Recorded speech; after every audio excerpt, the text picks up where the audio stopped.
Franchement, soyons honnêtes dès le départ. À ce stade de la saison, avec ce Real Madrid-là, il ne reste plus beaucoup d'options. Soit tu fais semblant d'être heureux quand il y a une petite victoire, soit tu te fais du mal tout seul. Et aujourd'hui, on a choisi la première option parce que le Real Madrid gagne 2-0 à Mestalla contre Valencia CF, 3 points dans la poche et basta.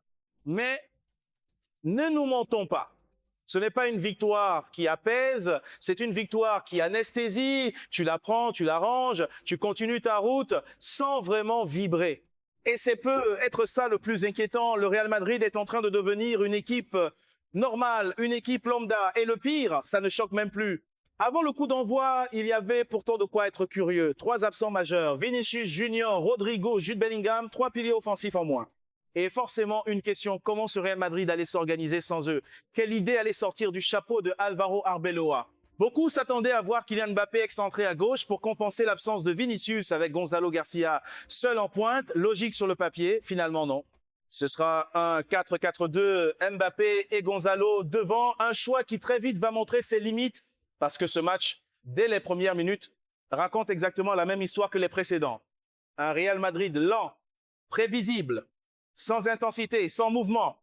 Une équipe qui fait circuler le ballon, puis s'arrête.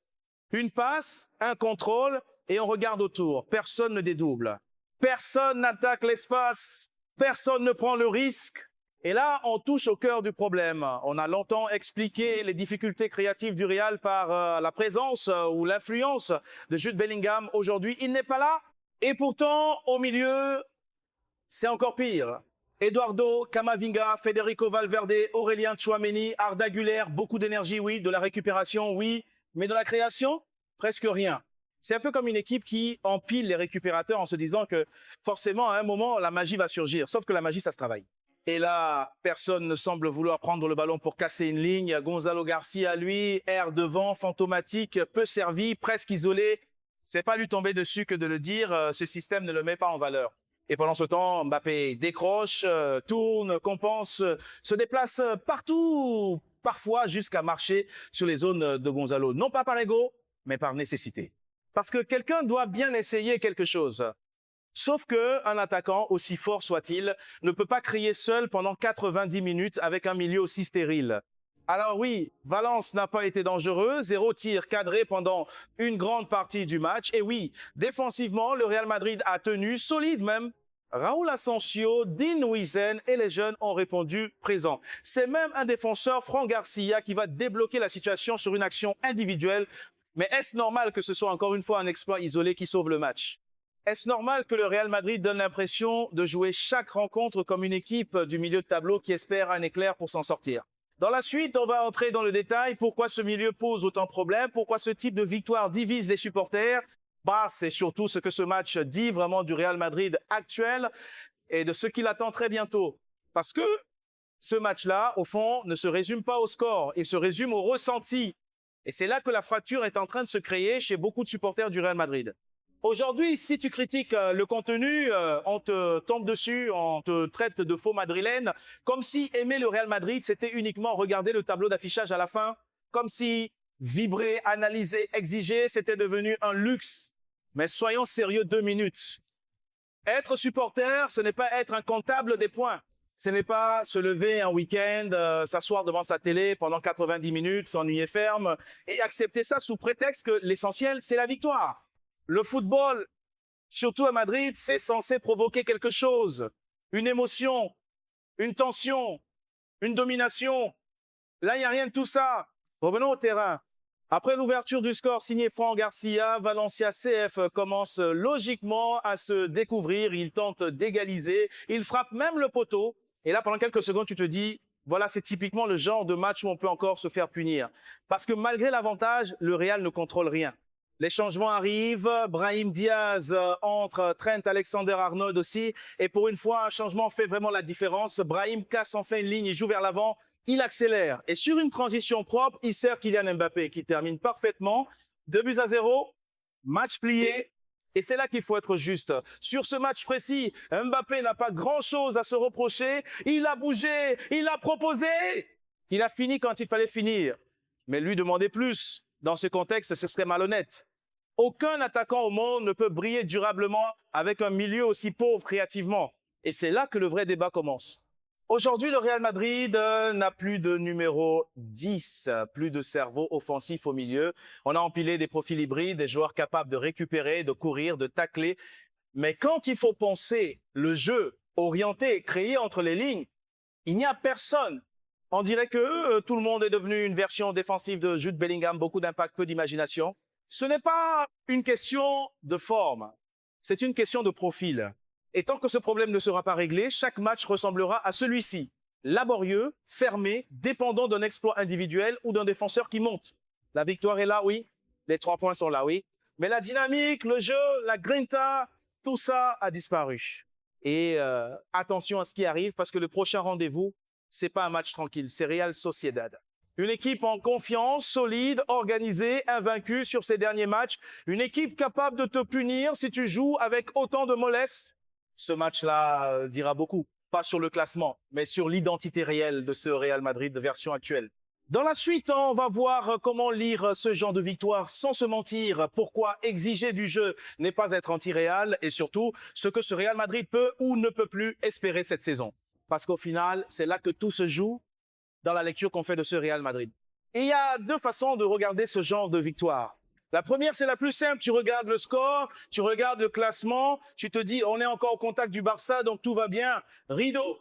La deuxième, elle est plus inconfortable. C'est celle qui consiste à regarder comment tu gagnes, pourquoi tu gagnes, et surtout ce que ça annonce pour la suite. Et aujourd'hui, si on est honnête, ce Real Madrid ne gagne pas parce qu'il domine. Il gagne parce qu'il survit. Parce qu'il a des individualités capables de sortir un geste au bon moment. Parce qu'il a encore un certain ADN dans les moments clés. Mais l'ADN, sans le jeu, ça ne suffit pas éternellement. Le problème, ce n'est même plus la fatigue.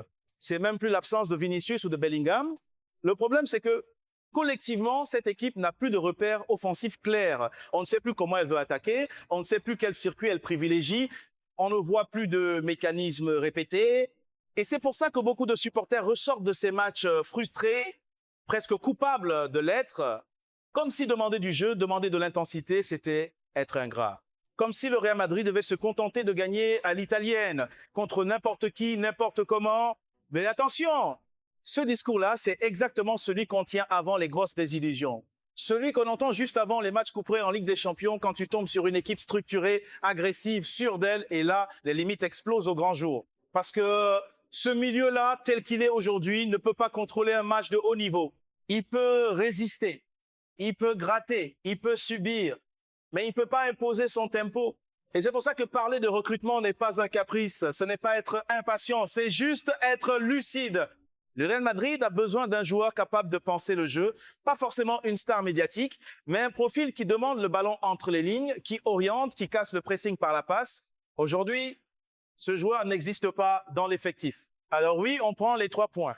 Oui, on reste dans la course. Maintenant, tout ne va pas bien.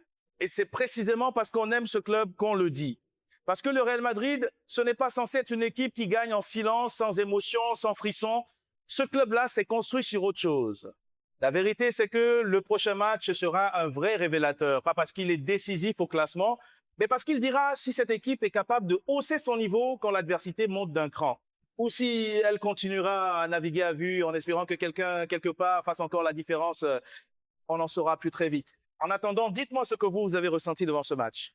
Pas de score, pas le classement, le ressenti. On se retrouve très vite pour la suite et c'est peu être par là qu'il faut terminer, pas par une conclusion tranchée, pas par un verdict définitif, mais par une réalité simple. Aujourd'hui, regarder le Real Madrid, c'est un exercice de patience. Tu regardes parce que tu aimes ce club. Tu regardes parce que tu espères toujours ce moment, ce déclic, ce match où tout va enfin s'aligner. Mais match après match, tu te rends compte que tu regardes plus par fidélité que par plaisir. Et ça, ce n'est pas anodin. Cette victoire à Valence, elle ne change pas le fond du problème. Elle le masque juste un peu, elle met un pansement sur une jambe de bois, parce que le jeu ne progresse pas, parce que les mêmes limites reviennent, parce que les mêmes débats ressortent semaine après semaine. Alors oui, soyons derrière l'équipe. Oui, prenons les points. Oui, continuons d'espérer, mais arrêtons de faire comme si tout allait bien.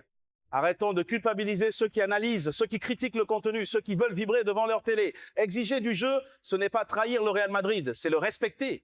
Le prochain match nous dira beaucoup, pas sur le titre, pas sur la saison, mais sur la capacité de cette équipe à se réinventer ou non. D'ici là, j'ai vraiment envie de lire vos avis. Est-ce que vous vibrez encore devant ce Real Madrid? Est-ce que vous vous reconnaissez dans ce que vous voyez sur le terrain? Ou est-ce que, comme beaucoup, vous regardez en vous disant on gagne, mais à l'intérieur, il manque quelque chose? Dites-le en commentaire, on débattra comme toujours sans langue de bois. Et si vous aimez ce type de débrief honnête, sans faux semblant, pensez au petit pouce bleu, ça aide énormément la chaîne. Abonnez-vous aussi pour ne rien rater. Débrief Real Madrid, FC Barcelone et vidéo actu quand il n'y a pas de match. On se retrouve très vite. Prenez soin de vous. Peace.